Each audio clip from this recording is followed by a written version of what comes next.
Hello and welcome to Tigers by the Fire, World War II discussions and stories. This is a podcast out of Holy Cross High School, and we are on episode 4, the Battle of Saipan. With me are my guest hosts, Cruz Perez and William Schatz. Hey guys, it's Cruz over here. And Will here.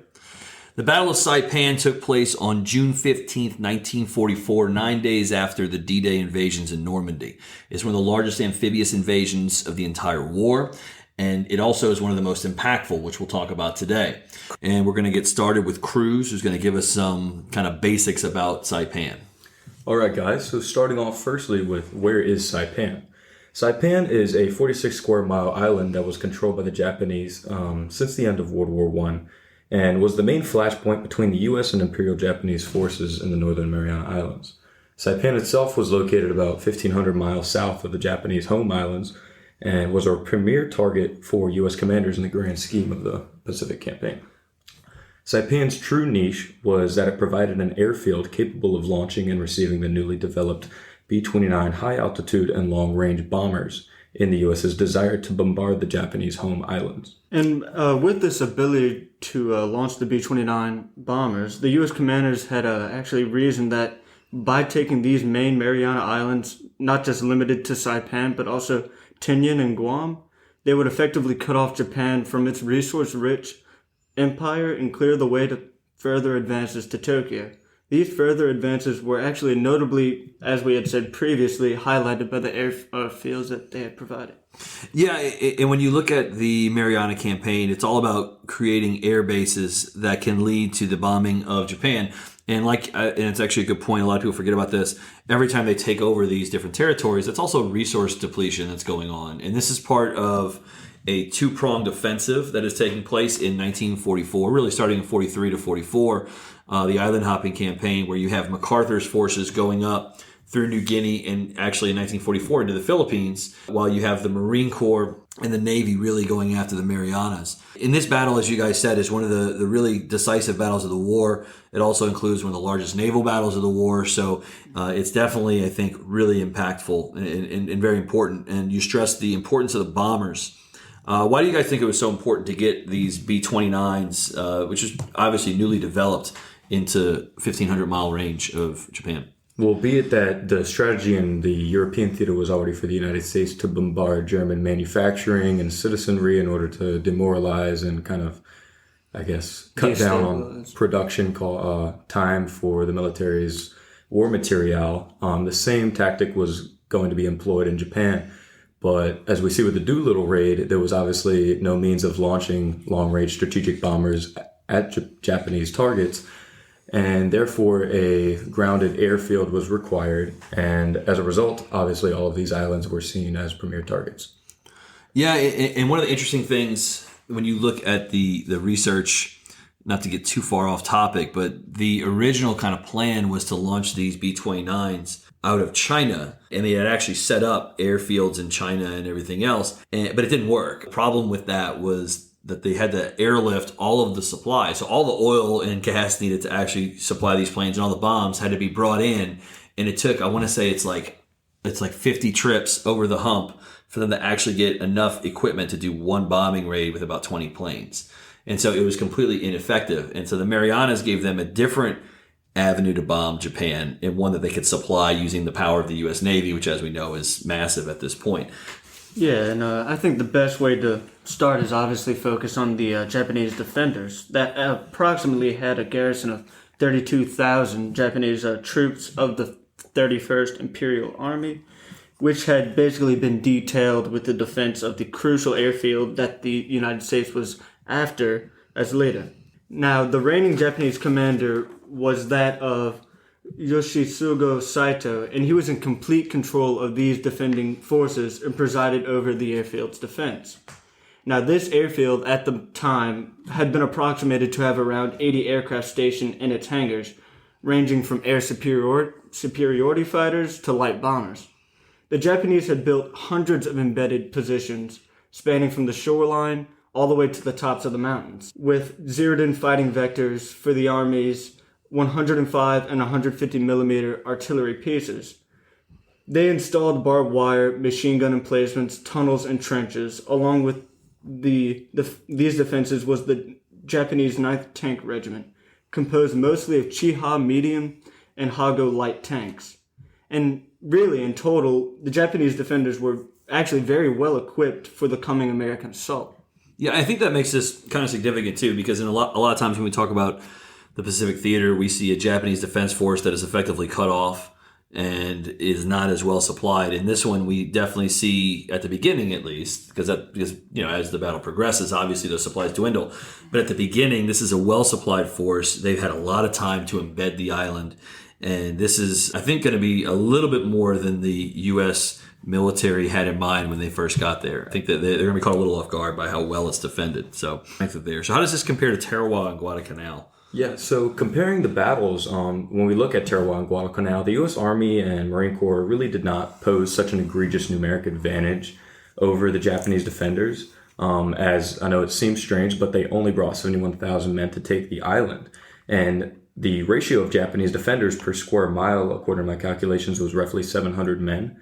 And similar battles such as Tarawa, with I believe was 11 square mile island, was around 300 men. Square mile, in Guadalcanal, a much larger location, was 17 men per square mile. So truly it expressed the ferocity of the fighting to come, as not only were these men going to be fighting in such closer environments, but the amount of pure supplies was just going to be far greater than any of those previously seen. And what about the logistics and the specifics of what the U.S. Marine Corps brought in? So yeah, in regards to the United States, the ground commander of the battle, Lieutenant General Holland, as his nickname goes, Holland Mad Smith, was charged with commanding the 5th Amphibious Corps, which included the 2nd and 4th Marine Divisions, as well as being accompanied by the 27th Army Division, Infantry Division. And with these ground forces came the American 5th Fleet under the command of Vice Admiral Ray Spruance, while Rear Admiral Richmond Turner was actually in direct control of these assaulting naval forces.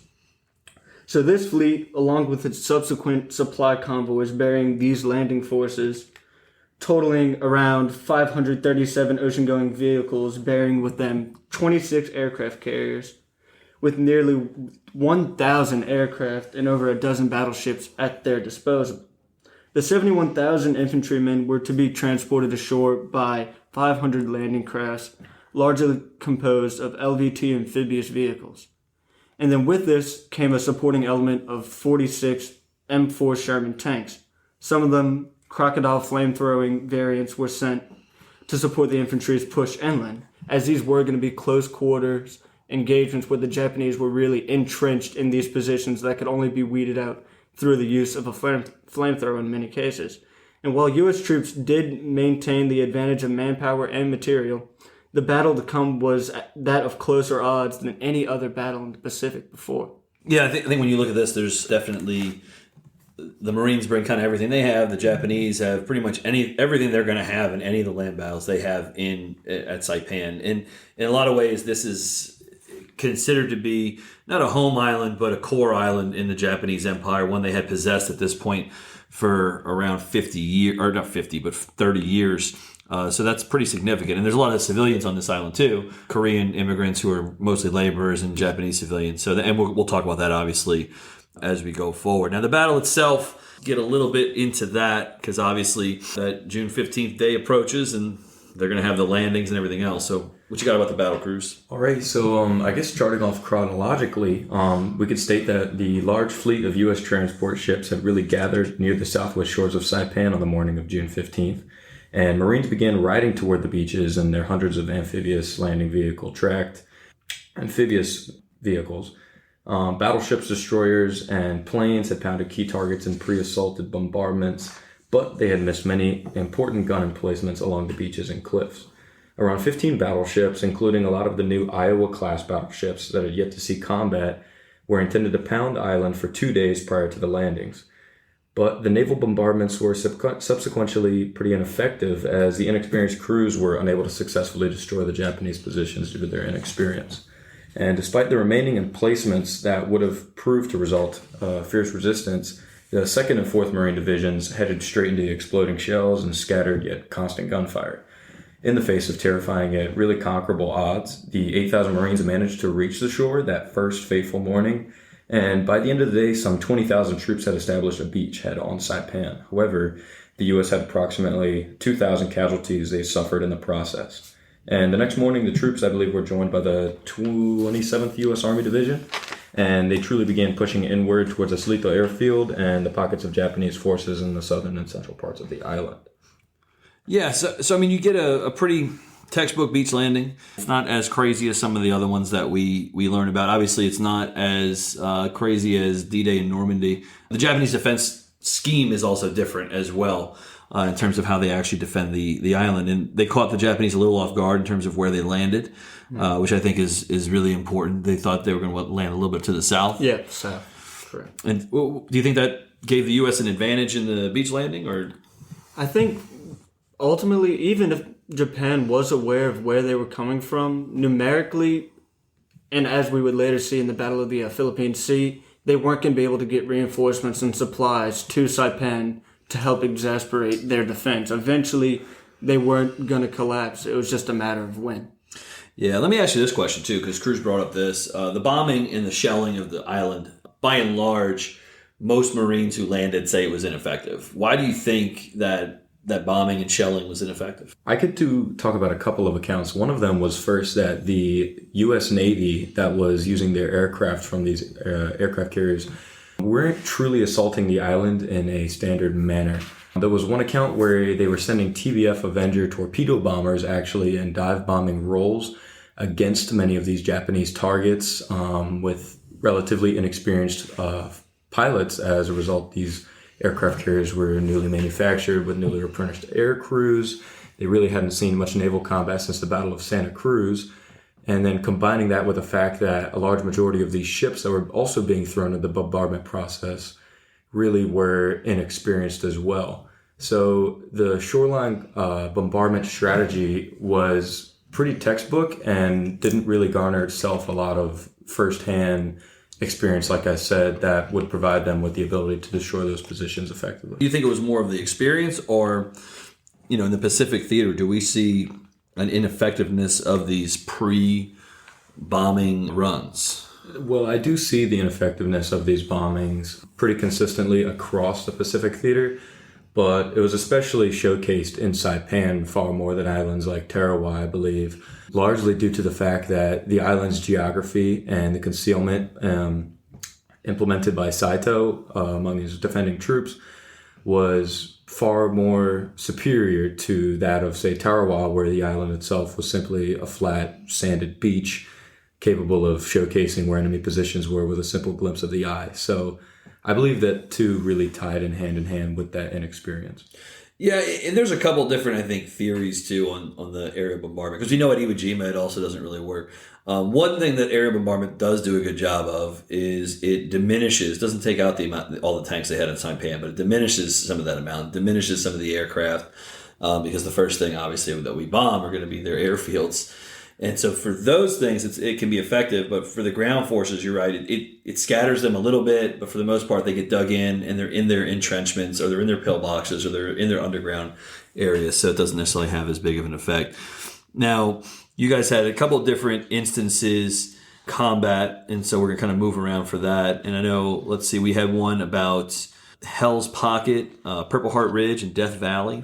So these nicknames were actually given by the Americans during this battle just to really indicate how severe and brutal the fighting got to.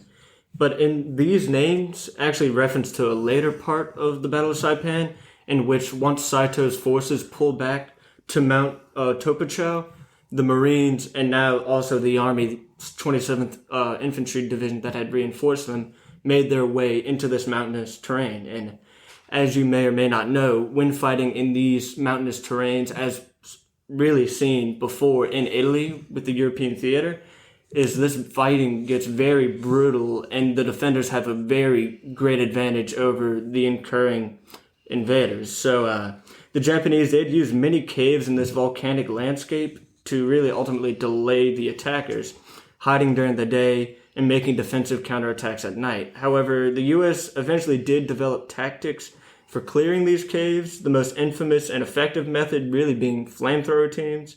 which were overall renowned for their experience and use in the Pacific theater, as it was really a fundamental belief that each Japanese soldier had to be rooted out one by one, then, of course, supported by artillery and machine gun fire. But if you'd allow me, I think this account from Private F. Graff, who was actually present at the Battle of Saipan, he really kind of encapsulates just how brutal this defense was and the way that the United States approached it. So not always were the flamethrowers readily available, and as he says, quite often there would be multiple cave openings, each protecting each other, laying down heavy cover fire. Our specialists would actually advance to near the mouth of the cave. So a satchel charge would be heaved into the mouth of the cave, followed by a loud blast of dynamite that had exploded. Other times would be grenades thrown inside of the cave, both fragmentation type, which exploded, sending bits of metal throughout the cave, and other times phosphorus grenades that burned the enemy. Yeah, and I know that quote comes from Donald Miller's The Story of World War II, Yes, chapter 12. Trying to give it the proper citation for us. But no, it's definitely a telling quote. And we get the idea that the Japanese, during the Battle of Saipan, learned the American word for flamethrower. And when they start to hear that, they'll hear a lot of commotion in the caves. They'll hear suicides. Some people will just run out. So I think that's one of the things. But that flamethrower aspect of it shows you how just brutal this is going to be. And I'm glad you guys brought up the Italian comparisons, because as some people may not know, the Italian campaign in Europe is the longest, steady campaign of the war, and it's one of the most violent. And the Germans really do have the upper edge almost the entire time because they're defending in these mountainous areas. And so the Japanese on Saipan utilize the same thing.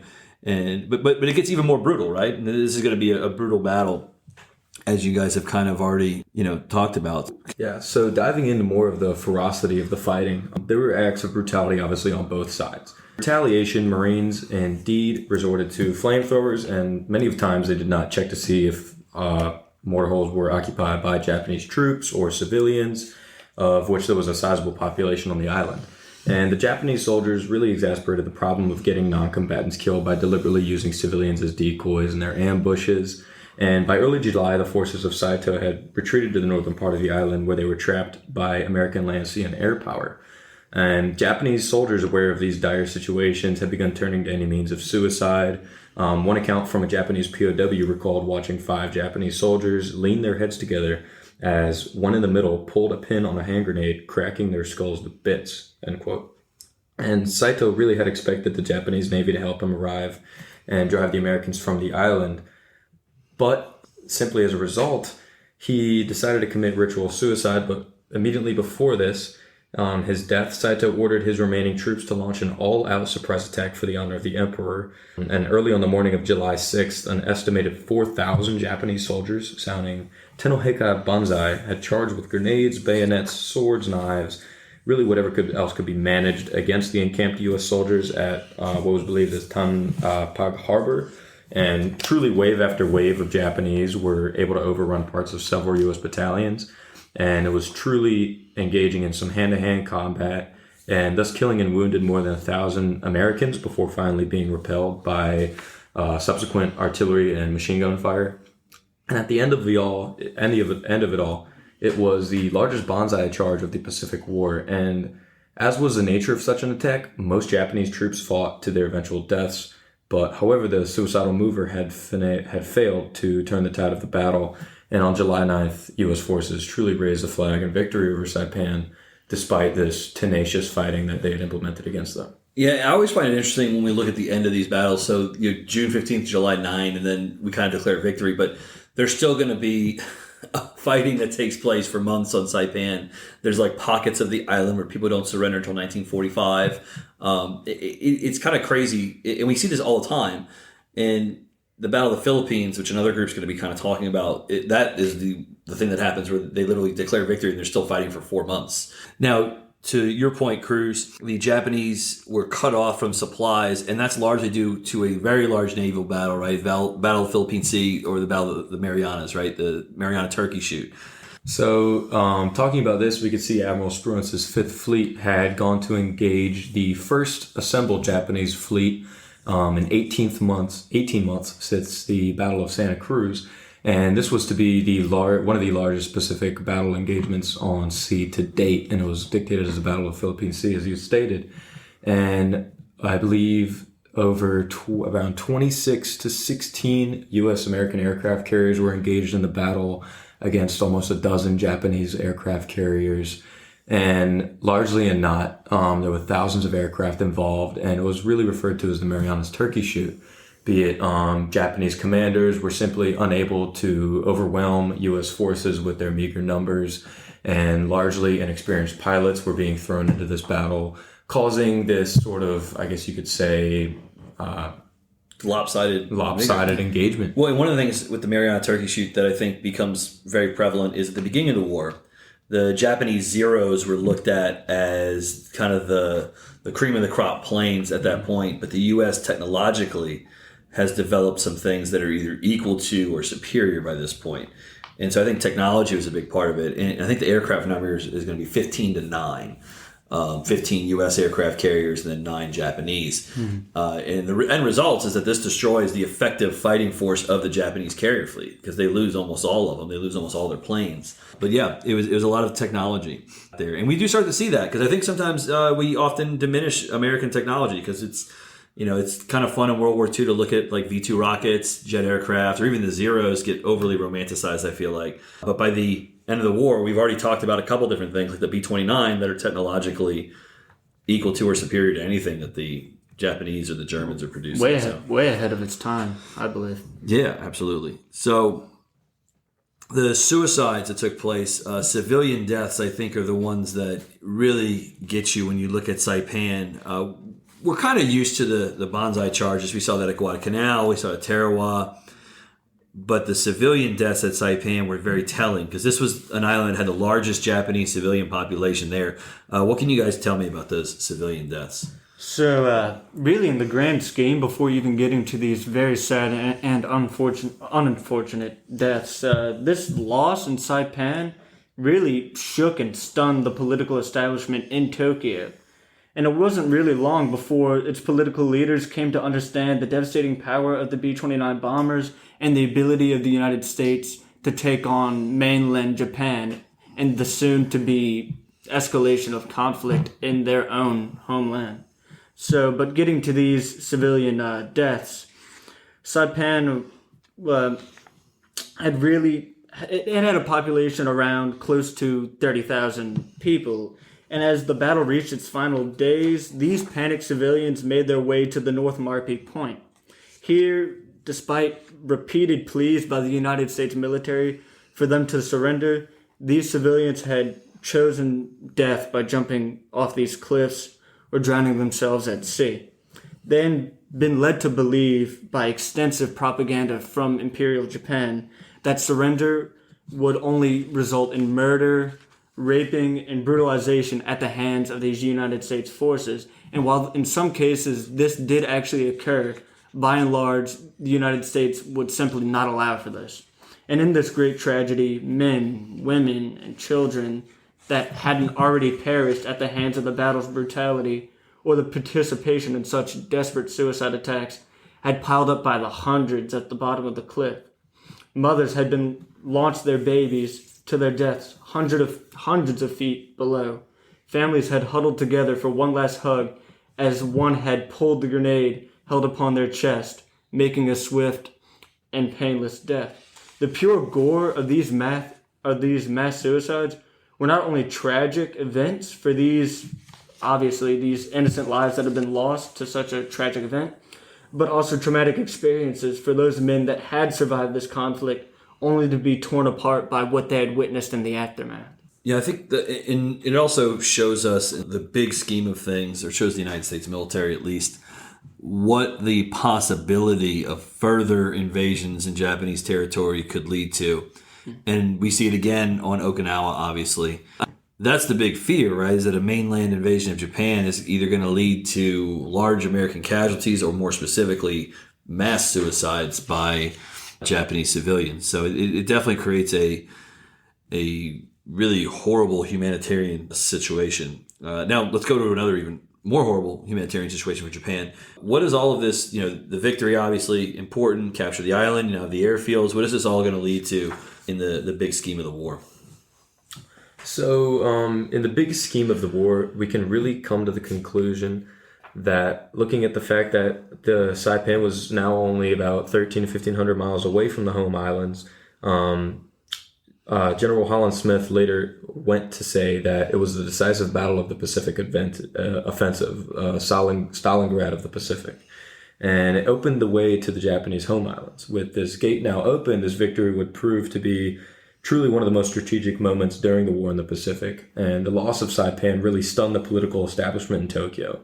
And it was truly long before its political advisors and leaders came to understand the devastating power of the B-29 long-range bombers as they began to firebomb Tokyo, Sendai, and Yokoshima, other similar cities, to devastating effect, crippling not only the defense industry of Japan, but also demoralizing the people themselves. Yeah, it's an escalation in bombing, because we had bombed Japan, like you guys said earlier, in the Doolittle raid. There have been some bombings from China, some small-scale events, but now all of a sudden you're going to get bombing that starts originally weekly, and then by 1945 you're talking daily U.S. bombers coming up.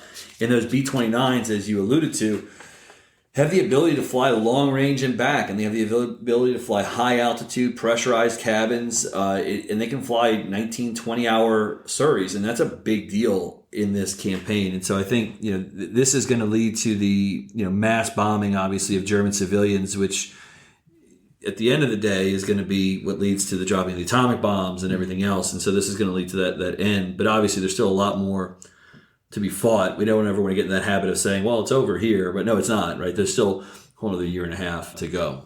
So building upon that statement, we can really look at the two most important battles of World War II for the Allies, and or at least the Western Allies. And they were fought within 9 days of each other. The first on June 6, 1944, was D-Day, the Allied invasion of German-occupied France on the beaches of Normandy. And it has been accorded as all the celebrations and commemorations it deserves. The second, Saipan, received almost no notice in the American public at the time, yet it is called the most important strategic victory in the war in the Pacific. So the United States devoted massive resources to the invasion of Normandy, but during the same month still was able to conduct one of the biggest amphibious landings in the Pacific War, which I believe used about a quarter of the personnel just to take a 46 square mile island compared to a massive beachhead spanning hundreds of miles. Truly an amazing feat. And the B-29s made the invasion of Saipan as important to winning the war in the Pacific as D-Day was important to winning the war in Europe. Because there were truly no Japanese-held possessions within 1,500 miles of the Northern Marianas, by June 1945, the largest and busiest airport in the world was in fact Tinian, and successfully captured following the initial step of securing Saipan, where hundreds of B-29s ended up landing or taking off every single day, flying missions over Japan, bombarding the country. And the most important of these takeoffs happened actually at 3:45 on the morning of August 6, 1945, when the famed Enola Gay took off from Tinian, surrounded by only one other plane. And at 8:15 Hiroshima time on a clear Sunday morning, it dropped an atomic bomb on a city, killing 100,000 Japanese citizens and military personnel. 2 days later, another B-29, Boxcar, dropped a second atomic bomb on Nagasaki, killing an estimated 60,000 people, and fatefully ending the war with the first atomic assault on another nation in human history.